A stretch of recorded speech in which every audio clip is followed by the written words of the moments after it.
The next year, I'm on a holiday in Vienna, in Austria, and I'm with my boyfriend, and we were waiting in a line for the restroom. Yeah, the restroom line. And my best friend sends me voice message, and I'm listening to her, and my boyfriend also hears her words. She's asking me to take a look at the personal statement she has written for Fulbright. And this is the time where it's like 10 days left before the Fulbright deadline, only 10 days or even 1 week.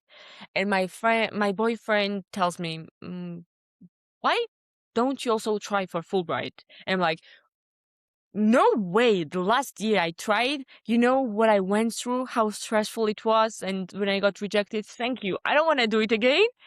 And he's like, but you could give it a try. And aren't you the one who tells us to not be afraid of rejections? And that's right. I'm always the one who pushes my friends to not be afraid of all these rejections. But this time I realized, his words made me realize that I was Yeah, yeah, afraid yeah. of the rejection.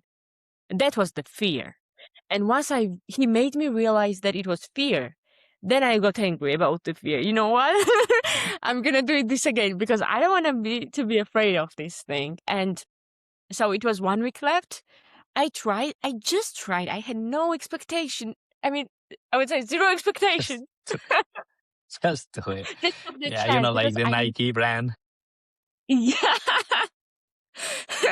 I remember. And I thought that if I won't try this time, I will regret this decision for my whole life. And I know that regret is the most horrible feeling.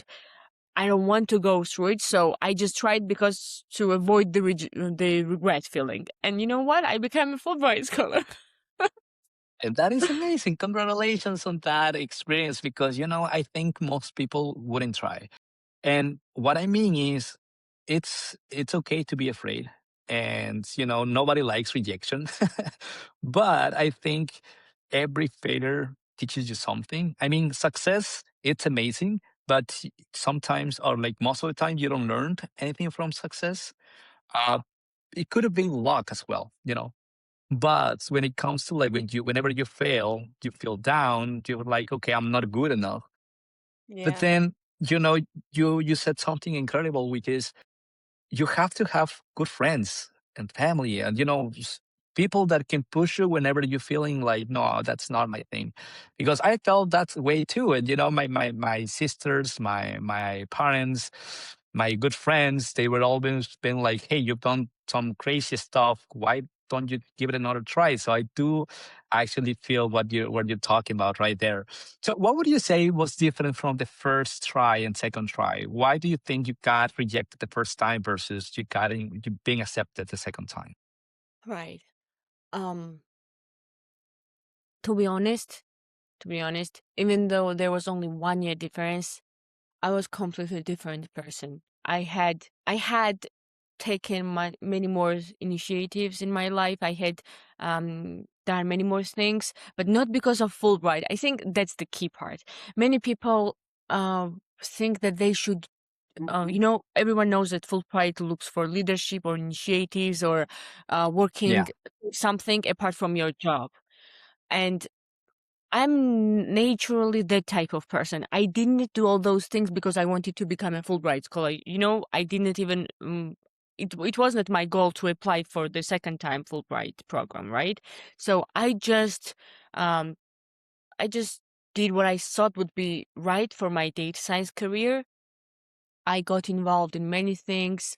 Even I worked on some volunteering projects with um, professionals from different states. Like even on one project, I remember I worked with one US citizen, one was from Asia and from Europe. So we were different people dealing with some problems. I would say that just work on yourself. The idea is that the Fulbright asks you what program you are interested in, right? So what are you going to study and what will you do once you come back home? This means that in order to become a Fulbright scholar, you should really in your heart and deep down know what are you doing? Why are you doing? And why are you interested in this program? If you have answers to these three questions, you will become a Fulbright scholar.